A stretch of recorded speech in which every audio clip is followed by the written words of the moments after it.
voici ce que cette dame me dit. Et c'est une femme à Caen.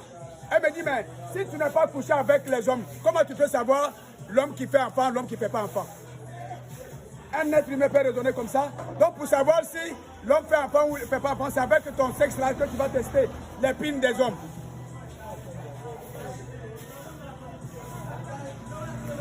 Voyez-vous? Comment une femme peut dire, si tu ne couches pas avec les hommes, comment tu peux savoir quel est l'homme qui fait l'enfant? Donc c'est avec ton sexe que tu vas tester l'épine des hommes. Alors que j'ai dit pour le mariage, cheminez d'abord, prenez le temps de vous connaître, corriger les fautes l'un pour l'autre. S'il y a un hypocrite parmi vos cheminements et pendant votre cheminement, je révèle ça à l'autre. Si l'hypocrite n'a pas voulu changer, alors le mariage ne doit pas avoir lieu. C'est vrai, c'est moi qui ai voulu que vous vous mariez. Mais si l'autre a endurci son cœur avec son hypocrisie, alors que l'autre le laisse. Parce que tôt ou tard, dans ce mariage, ça va vous rattraper. Donc, inutile. Quand vous vivez ensemble, vous parlez de mariage.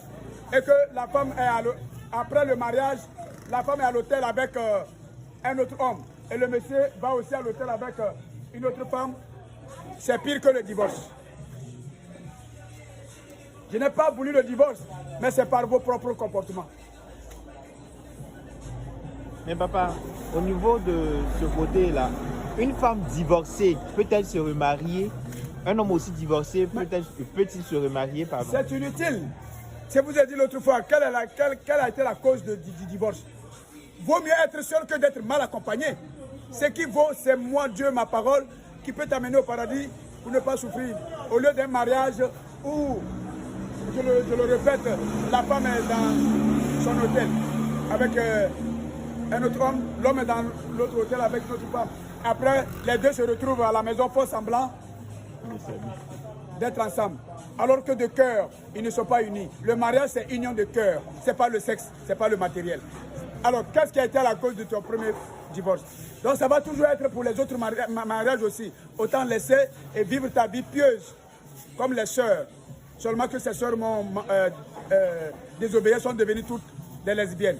Si tu as l'homme, tu as connu déjà un divorce, inutile de passer à un autre mariage qui peut aller de mal en pire. Comporte-toi comme les prêtres. Mais les prêtres sont tous des traîtres devenus des pédés. Donc, pas la peine d'un mariage après un divorce. Si vous n'avez pas pu vous entendre dans le premier mariage, vous n'allez pas vous entendre même dans 1000 mariages. Et si toi, la femme, après le divorce, tu ne dois pas te marier, vis ta vie pieuse pour chercher le paradis. Il ne faut pas dire, oh, je suis libre, je peux courir derrière les hommes. C'est la prostitution qui te conduit dans le feu de l'enfer. Idem pour l'homme aussi. C'est pas parce que tu as divorcé, maintenant tu cours toutes les femmes, tu cours les femmes. C'est une abomination dans le feu de l'enfer. Mais interdit ma loi, moi le père de la loi, le docteur de la loi, ma loi est faite pour votre propre bien. Maintenant à vous de choisir. Et j'ai établi le chemin qui mène à moi, à la foi en moi et les bonnes œuvres. Les œuvres de charité, de bonté comme moi Dieu je suis bon.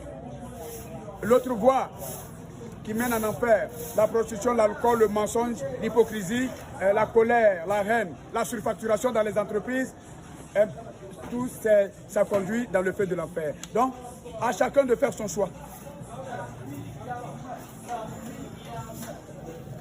D'accord, papa. Mais, papa, il y a une de vos